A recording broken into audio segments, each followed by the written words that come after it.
الله الرحمن الرحيم. رب زدني علما رب اشرح لي صدري ويسر لي أمري واحلل عقدة من لساني يفقه قولي.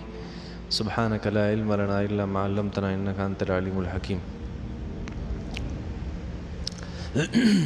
عمرې لتلمه او د هیز چې کومه بیماری د ماهواري د هغې د بندولو دپاره مې دوایي وخوړه. بیا هیز خو بند شو، عمره مې وکړه، عبادت مې وکړو. خو اوس زما شک دی چې هیز بندول جایز و که جایز نه و، او دا کم ورځو کې چې دا ما بند کړی هیز نه دی راغلی، په دې کې زما عمره طواف او عبادتونه شوي دي که نه دي شوي. ګوره هیز بندول دا د صحت نقصان دی. الله جل شانو چې د آدم علیه السلام په لوریانو باندې دا بیماری دا د هغې صفت یې ګرځولې، نو په دې کې ډېر حکمتونه دي. که چېرته چا دا بنده کړه نو ناروا او ناجایز خو نه دي، ځکه نبي علیه السلام منع نه ده فرمایلی، شریعت سره ممانعت نشته د شریعت د طرف نه،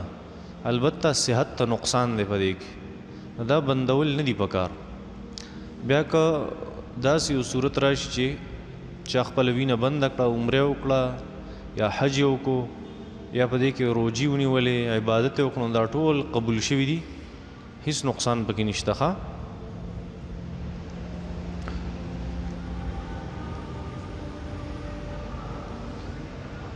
څو ورځې مخکې په لاهور کې په موټروی باندې یو ښځې سره جنسي زیاتی وشو. شریعت او قانون د دې سزا مقرر کړې ده او دې څه سزا پکار ده. زما خوښه خدا ده چې دې نه د خپې لاس اول پرې کړي او څه کلونه بیا وساتي او بیا وله سر عام پانسي ورکړي. لکه دا فساد خورئ په ځمکه کې، په دې ملک کې فساد خورئ، خلک ذهني بیماران کوي. تعلیمي ادارې چې کومې زنانو دي د هغې د بندولو کوشش کوي. زنانو چې څومره دنیا په هغې باندې چلیږي د هغې د بندولو کوشش کوي، د هغې تعلیم بندوي. وړې ماشومانې به بیا څوک بار ته نشي پرېښودی، زنانه به بار ته نشي تللی. په زنانو باندې دنیا لنډۍ تنګۍ، نو دا فساد خورئ په ځمکه کې. نو دا سزا یې پکار ده چې هغه بالکل یو سبق وګرځي د خلکو دپاره. البته شریعت دا وایي دا زنا ده، زیاتی یې کړې د ماشومانو په مخ کې ورسره زیاتی یې کړی د خپلو ماشومانو د شپې نیمه شپه. نو شریعت دا وایي چې دا زنا ده او دله به زنا سزا ورکړي. یو کس نه ډېرو کسانو له به یو شان سزا ورکړي. که دی شادي شده بیا به رجم کوي، او که دی شادي شده نه نو بیا به 100 کوړۍ وایي، هر یو کس به 100 کوړۍ وایي. صحیح ده. بله یو خبر قانون څه وایي؟ قانون دا وایي چې کوم پاکستانی قانون دی هغه وایي چې د 14 کالو نه والا د 10 کالو نه د 15 کالو پورې دته قید راتلی شي، چې دا دی بند کړی شي په جیل کې، حوالات کې دی واچولی شي د 100 کالو نه 10 کالو نه د 15 کالو پورې، او سزای موت هم پکې شته. دا زموږ قانون دی د ملک، دا ورکول پکار دي، دا به ټیک شي. په پښتو ژبه کې تفاسیر شته که نشته؟ که یي نو بهترین تفسیر د پښتو کم یو دی. پښتو ژبه کې تقریبا 29 تفاسیر دي، 29 تفاسیر. دلته چې مشهور کم چلیږي زموږ په علاقو کې، نو یو کم کابلی تفسیر چې دی کابلی پښتو ده پکې هغه چلیږي، هغه ډېر خلک نه خوښوي. او بل د پښتو ترجمه چې کومه ده ډاکټر محمد دین صاحب، هغه چې کومه ترجمه ده د پښتو هغه هم خلک خوښوي، هغې کې څه غلطۍ دي په بعض ځایونو کې. دریم هغه ترجمه ده تفسیر، هغه د بهترین هغه د علامه عبدالحق دارمنګي رحمت الله علیه تفسیر دی. زما په 2 واسطو باندې استاز دی، زما د والد صاحب استاز مولانا عبدالغفار صاحب په تفسیر کې،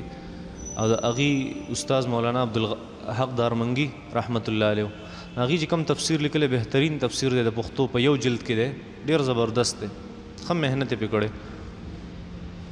او دریم تفسیر چې کوم مشهور دی او چلیږي هغه احسن الكلام مولانا عبدالسلام رستمی رحمت الله علیه کوم چې د اهل حدیث او عالمو هغه چې کوم عالم بهترین تفسیر لیکلی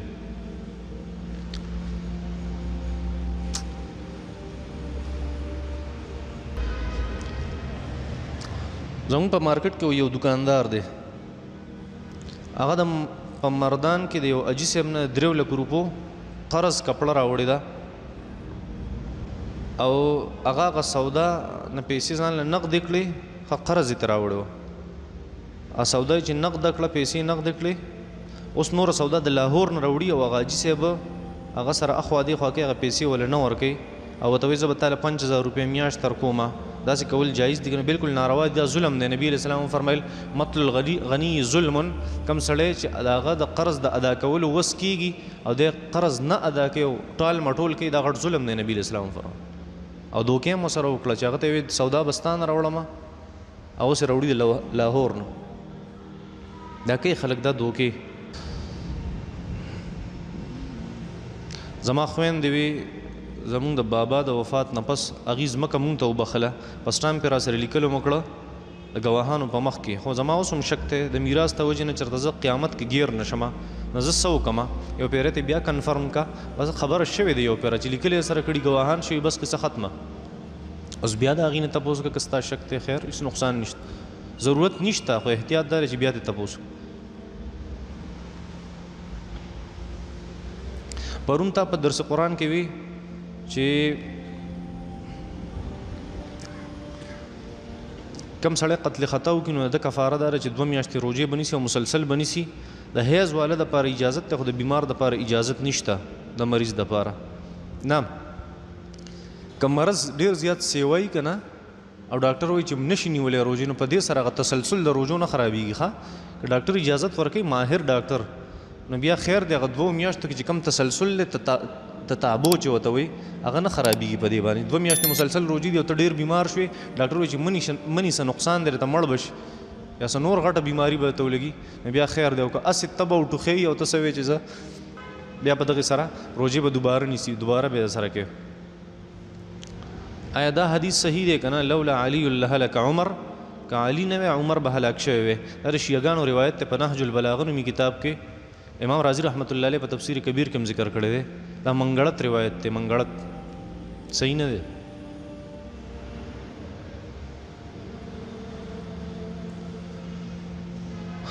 درې رکعاته ما نه شوي وو زه څلورم له پاسېدمه امام صاحب سلام وګرځونه زه څلورم له پاسېدم اوس سبحانک اللهم نه شروع کم که د الحمد نه دواړو نه شروع کولی ښه خبره ده سبحانک اللهم دغې نه شروع کړو سبحانک اللهم ویل مستحب دي ثواب پې ملاوي که دیونه وي هېڅ نقصان نشته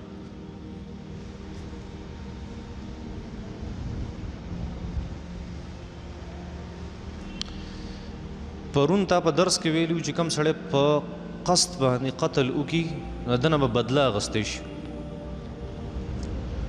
شریعت کې د 500 حکم دی د سړي باره کې که نه د سنګسارولو طریقه ده که په بله طریقه به مړ کوو شریعت دا وایي چې لا قود الا بالسیف چې بدل علي کله په قتل کې دا به صرف په توره باندې علي نو د ملک قانون دا دی چې هغې اکثر پانسي کوي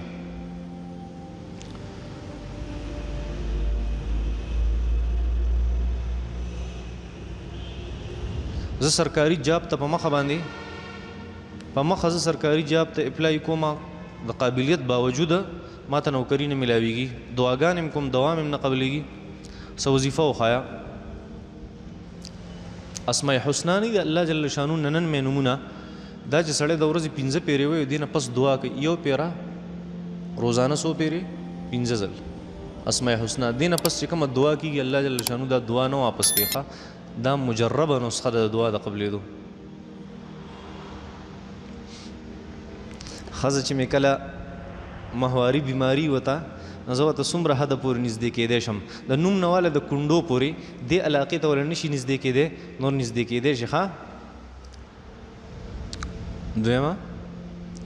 مسله مې اورېدلې ده چې یو زنانه یو هغه خلکو ته د قرآن تعلیم ورکوي نو قرآن خدا نشي ښودی خو یو حرف هغه به جوړی او بیا یې ورته ښی نو بیا ټیک دي نو دې طریقه څه ده؟ طریقه دا ده چې لکه ورځ کا یو ټکی دی علم القرآن، نو علم لفظ ځان له ووایه، القرآن ځان له ووایه. په ټکو ورته ووایه، موږ چې ورته په ټکو وایو او په خویه ورته وایو، نو په ټکو ورته سبق وایه، په دې کې هېڅ نقصان نشته. وصلی الله تعالی علی خیر خلقه.